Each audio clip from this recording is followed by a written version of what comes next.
Congratulations, Alabama, on the road win today. I thought we saw some improvement from our team. Alabama has so much firepower, and they can really score it at a high level. I think you go back the last 7 minutes of the game, both teams really struggled to score there. We got stops, but we weren't able to convert those into points. And, that said, credit to Alabama for the win. Yeah, I mean, Coach, turnovers, offensive rebounds. I mean, that continues to be a strong point for you guys today. Just what kind of improvement do you see though on offense with the low turnover? Well, it gives us a chance when we don't turn the ball over because we're able to limit those transition points, especially against a team as explosive as Alabama. We gave up 3 points off turnovers today, and that's the reason we had an opportunity to be in the game. The offensive rebounding, it's great. It's an effort stat, and it's great that we got 13 of them, but we don't convert them into enough points. We just don't have much efficiency on those offensive rebounds. Today 13 offensive boards and only 6 points there, and you'd like to be that number to be over a point per offensive rebound, certainly. And all that said, it's just difficult to win against a team of that caliber, shooting 30% from the floor and 26 from three. And so have to continue to keep getting better there. Matt, I know you don't count moral victories, but the way this team got beat 21 days ago and to have them come back and fight the way they did today, how gratifying was that? And also, was something wrong with Trey Hannibal? The first part, I think playing hard and competing with a relentless effort and a mindset to do whatever you have to do to help your team win is the price of admission. That's why you're here. And I think we've made strides in that area. After the first 8 SEC games, kind of had a reset and try to make improvement so that we can get back to the win column. No one will want to hear this, and I hate to talk about it because losing stinks. But as I look at the last 10 days, from practice habits, from preparation, from on-court performance, there has been improvement, and that'll give us a chance if we'll stay the course and keep working to get better in those areas. And that has to be the mindset moving forward. Doesn't happen overnight. But I think we've made improvement in some areas. And then Trey, it was just a coach's decision. Excuse me. Coach, I'm going to feature on Coach Topper. Could you give me some comments on what he's contributed to the staff so far this year? Yeah, Coach Toppert is, when I put the staff together, wanted to have a diverse group of coaches with different backgrounds, different experiences. Blessed to have a great staff. I think with his NBA experience and player development experience, has added a lot to our program, and will continue to do so. Yeah, Matt, the late game kind of offensive swoons. I mean, this one, Tech and Missouri, is it just fatigue down the stretch? I mean, legs. No, I don't think it's fatigue. I would credit Alabama. I thought they were really dialed in there defensively. But I think they might have gone, I believe, 1 for 11 in that stretch, and we were 0 for 10. And, we just weren't able to convert off of any of those stops we were able to get. I believe, and I have to go back, but I want to say the first 30 minutes of the game, somewhere in there, we had 2 turnovers. Now you have 6 down the stretch. Some obviously empty possessions there.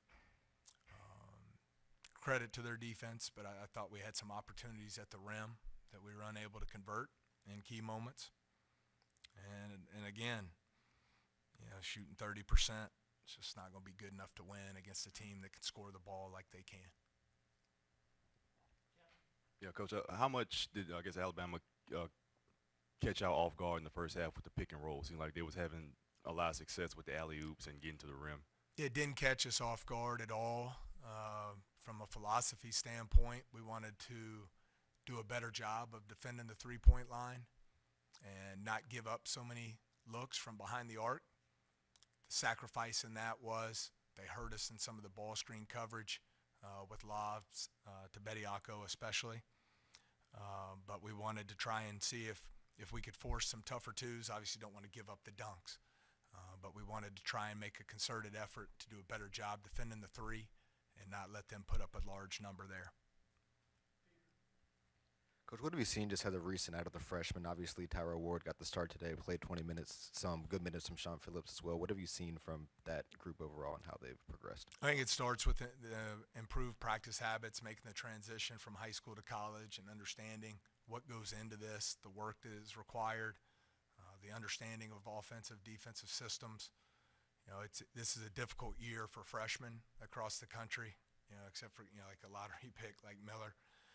Just with the fact that you have so many of these players, older players. It's probably the oldest season in the history of college basketball with the fifth-year super seniors due to the extra COVID year. So I think it's been a challenging transition for a lot of freshmen across the country, and I think those guys are learning and starting to figure some things out as to what it takes to have success. Two-parter. One, the job y'all did on Miller, it seemed like you did a lot of disrupting on him, and also it looked like Derek Fountain, especially him and Cam Hayes, tried to kind of will you guys the job they did. But to the first part, I mean, Miller, what a talent. You know, he's so skilled, can beat you from three, has the mid-range game, really good passer. I think you saw that today, 4 assists, no turnovers. But I do think we did a better job of limiting his open catch and shoot threes and trying to keep him out of his rhythm there. You know, the second part of it, I thought Derek Fountain was terrific. He embodies everything I want to build this program on: relentless effort, energy. He's all about the team.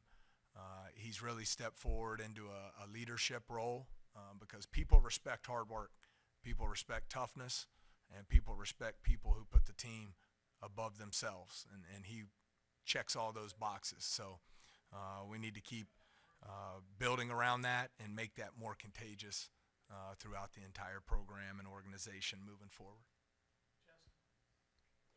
Coach, Cam talked about how you just need that one win to get you guys going. Do you feel like that win's coming? Well, that's certainly the goal, and I think it doesn't happen overnight. You know, obviously this is a very difficult stretch, and we went through a stretch there where we really didn't give ourselves the opportunity to win against some of the best teams in the country. I think we have made improvement in our practice habits, in our preparation. Still a long way to go, but I think, again, no one wants to hear this. I don't even like to talk about it, but you have to stay focused on that when you're in a situation like this. And you have to keep stacking days of doing things the right way, being about the right things, putting in the work, and keep getting better to give ourselves an opportunity to win. You know, and it really gives you, as you enter this final month of the season, the choice is lay down and keep taking these losses or fight and battle and stay the course and find ways to get better and come together as a group and win a game. And so we'll take the latter approach and stay focused on that.